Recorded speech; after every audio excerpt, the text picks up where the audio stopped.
अस्सलामुअलैकुम, आप देख रहे हैं के न्यूज HD। मैं हूं हारिस अली शाह गिलानी। चलते हैं आज की अहम खबरों की तरफ। एक अफसोसनाक खबर फैसलाबाद से शामिल करेंगे।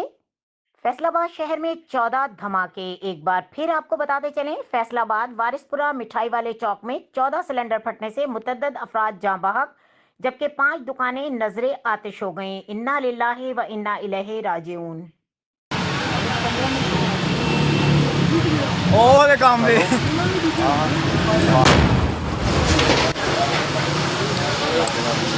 वो फिर नाद मकान या नाद ही बड़ा नुकसान हो रहा है।